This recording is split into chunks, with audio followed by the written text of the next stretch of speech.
বন্ধুরা, আজ একটি ফকির এবং কি রাজকন্যার গল্প বলবো। গল্পটি শেষ পর্যন্ত দেখুন, অনেক ভালো লাগবে। রোহিতপুর নামে একটি রাজা ছিল।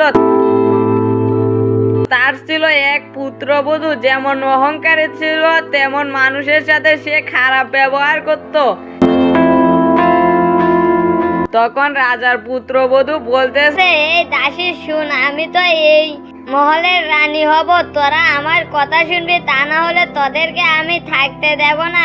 হ্যাঁ, আপনার কথাই তো আমরা শুনবো। আপনার উপর কোনো কথা চলবে নাকি? আপনি যা বলবেন সব আমরা হুকুম মানবো। আপনি হুকুম করেন, কি করতে হবে? তোদের কিছু করতে হবে না, তোরা শুধু আমার কথা শুনবি। আমি এখন এক জায়গায় যাচ্ছি। আচ্ছা ঠিক আছে রানী, তাহলে আমি আসবো নাকি? না, তোর আসতে হবে না, আমি একাই যেতে পারবো। আমি কি কাউকে ভয় পাই নাকি? আচ্ছা ঠিক আছে, তাহলে আপনি যান। তখন সে আবার তার মহল থেকে সে গ্রামের উদ্দেশ্যে রওনা দিল। ওই গ্রামে ছিল একটি ফকির। সে মানুষের কাছ থেকে সাহায্য তুলে তার পেট চালাতো এবং কি সে ওই যেটুকু সাহায্য তুলতো সেটুকু নিয়ে সে খুশি ছিল। তখন সে বলতেছে, আমার শরীরে তো অনেক জ্বর উঠেছে, এখন আমি কি যে করি? আমি যদি না যাই তাহলে তো আমার ওষুধ কেনারও টাকা পাবো না এবং কি আমার সংসারও চালাতে পারবো না। কাল থেকে খাই না, যদি কারো কাছ থেকে কিছু সাহায্য না আনি তাহলে তো হবে না। আর আমার জামাটাও ছিঁড়ে গেছে, শরীর থেকে কেমন যেন একটু দুর্গন্ধ বের হচ্ছে, কিন্তু তবু তো মানুষের কাছে গিয়ে আমার সাহায্য চেতে হবে। এটা বলে সে গ্রামের উদ্দেশ্যে রওনা দিল মানুষের কাছে সাহায্য চাইতে। তখন আবার ওই রাস্তা দিয়ে যাচ্ছে ওই রাজার পুত্রবধূ রাজকন্যা।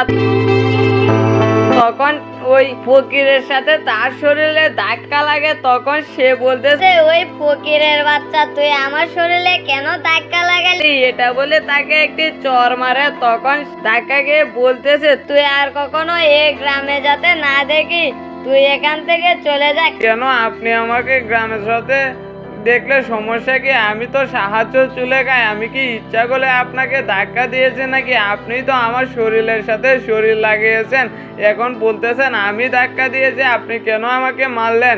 তখন ওই রাজার ছেলে দেখতে পেল, মানে তার স্বামী দেখে সে এসে ওই ফকিরটাকে একটা জোরে থাপ্পড় দিল। তো সে আকাশের দিকে তাকিয়ে বলতেছে, হে আল্লাহ, তুমি কি এসব দেখো না? আমি কিছু দোষ করিনি, তবু আমি এখানে এসে দুইটা থাপ্পড় খেলাম এবং কি আমার শরীরে অসুস্থ হওয়ার পরেও তুমি কেন আমাকে এরকম শাস্তি দিচ্ছ?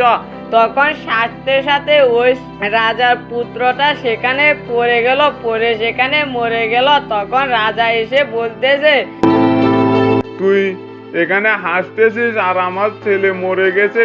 হাসবো না কি করবো? উপরওয়ালা আমাকে কতটুকু ভালোবেসেছে দেখেছেন? আপনার ছেলে ওই তার স্ত্রীর জন্য সেখান থেকে এসে আমাকে থাপ্পড় দিয়েছে। আমারও তো একজন ভালোবাসে, সে হচ্ছে উপরওয়ালা। সে দেখে আপনার ছেলেকে রগে রগে বিচার করে দিয়েছে। এখন আমি হাসবো না তো কি করব? তোকে তো আমি মেরেই ফেলবো, তুই আমার এখান থেকে চলে যা। তোকে কাল বিচার করব, কাল তুই আমার এখানে আসিস। হ্যাঁ, আপনি আমাকে বিচার করবেন, উপরওয়ালা যখন আছে আপনি বিচার করতে পারবেন না, সমস্যা নাই, কাল আমি আসবো। তখন সেখান থেকে সে চলে গেল। চলে গিয়ে সে ভাবতেছে আর বলতেছে, আল্লাহ, তোমার কাছে আমি আর কিছুই চাই না। তুমি যে গরিবের সাথে আসো এটাই তার প্রমাণ দিলে, কারণ তুমি আমাকে অনেক ভালোবাসো। সবাই বলে তুমি ভালোবাসো না, কারণ তোমার পরীক্ষা তো কেউ বুঝে না। তুমি আমাকে অনেক কিছু দাওনি, কিন্তু তুমি যখন খুশি মনে আমি তোমার কাছে চেয়েছি তখনই তুমি দিয়েছো। তোমার প্রতি আমি অনেক সন্তুষ্ট। এটা বলে সে হাঁটতে শুরু করলো। তখন পরের দিন সকালে ওই ফকিরটা উঠে বলতেছে, রাজা তো বলেছিল তার এখানে যেতে, তা না হলে তো আমাকে এই গ্রামে থাকতে দেবে না। কিন্তু উপরওয়ালা তো আমাকে দেখেছে আমি যে কোনো অপরাধ করিনি, তবু যদি ও আমাকে কিছু বলে তাহলে তো কিছু করার নেই। আর আমার উপরওয়ালার উপর বিশ্বাস আছে যে ওর মনটা গলিয়ে দেবে। তখন এটা বলে সে হাঁটতে শুরু করলো। ওইদিকে আবার রাজার পুত্রবধূ তাকে বলতেছে, তুমি ওই ফকিরটাকে মেরে ফেলবে, তা না হলে আমার মন মানবে না। ও আমার স্বামীকে মেরেছে, ওকে একটা উচিত শিক্ষা দেবে, তা না হলে হবে না। ওকে আমি মেরে ফেলতাম, কিন্তু আপনি বলেছেন কাল সকালে আসতে, তাই আমি কিছু বলিনি। আজ আসলে ওকে মৃত্যুদণ্ড দিবেন। আচ্ছা ঠিক আছে বৌমা, তুমি কোনো চিন্তা করো না, তুমি আরামে থাকো, তোমার কিছু হবে না। আর আমি ওই ফকিরের শাস্তি দেব অনেক বড়, তুমি চিন্তা করো না, ও আসুক শুধু। এটা বলে তারা বসে আছে। ওইদিকে আবার ফকিরটা হাঁটতেছে। তখন রাস্তায় এক লোকের সাথে দেখা হয়েছে। বলতেছে, তুমি তো কাল দেখলাম আমাদের গ্রাম থেকে রাজার ছেলের সাথে নাকি তোমার ঝগড়া হয়েছিল।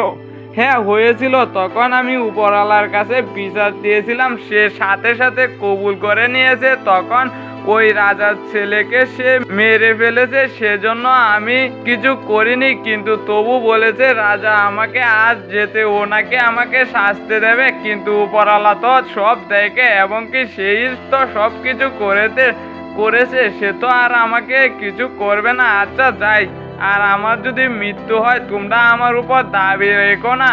না তুমি চিন্তা করো না, তোমার কিছু হবে না, তোমার সাথে উপরওয়ালা আছে। আমরা তোমার পক্ষে কথা বলতে পারবো না, কারণ এটা তো রাজার গ্রাম, এই গ্রামে থাকতে হলে তো ওর কথা মতো চলতে হবে। আচ্ছা ঠিক আছে। এটা বলে সে আবার রাজার প্রাসাদের দিকে যেতে শুরু করলো। ওইদিকে আবার রাজা বলতেছে, দুষ্টা তো আমার বৌমাই করেছে, কিন্তু ওই ফকিরটা যে উপরওয়ালার কাছে বিচার দিয়েছে, উপরওয়ালার সাথে সাথে কবুল করে নিয়েছে, কারণ উপরওয়ালা তো সব জেনে বুঝেই করেছে। কিন্তু এখন আমি যদি ওই ফকিরের বিচার না করি, তাহলে তো আমার রাজ্যে আমার কোনো দাম থাকবে না। বলবে সবাই যে আমি আমার নিজের ছেলের বিচার করতে পারিনি, সেজন্য ওই ফকিরের বিচার করব। কিন্তু আমি তো নিরহ মানুষকে কেন মারবো, এটাও তো বুঝতেছি না। এটা বলে সে ভাবতে শুরু করলো। কিছুক্ষণ পর রাজার প্রাসাদে এসে রাজাকে বলতেছে, রাজা মশাই আপনি না আমাকে শাস্তি দেবেন, শাস্তি কি আমার জন্য ধার্য করেছেন, না নতুন করে শাস্তি দেবেন? তখন সে কোনো কথা বলতে পারতেছে না। তখন বলতেছে, রাজা মশাই আপনি কি অসুস্থ নাকি? আপনি কথা বলছেন না যে, আপনি কিছু বলেন, তা না হলে তো হবে না। কিন্তু সে কোনো কথা বলতে পারতেছে না, কি যে বলবে সে বুঝতে পারতেছে না। তখন তার বৌমা এসে তাকে যখন মারতে চাইলো, তখন রাজা বলতেছে, বৌমা ওর গায়ে হাত দেবে না বন্ধুরা। তারপর কি হয়েছিল ওইটা দেখতে হলে কমেন্টে পার্ট 2 লিখে যাবেন। আর আমার চ্যানেলে নতুন হয়ে থাকলে চ্যানেলটিকে সাবস্ক্রাইব করে পাশে থাকবেন।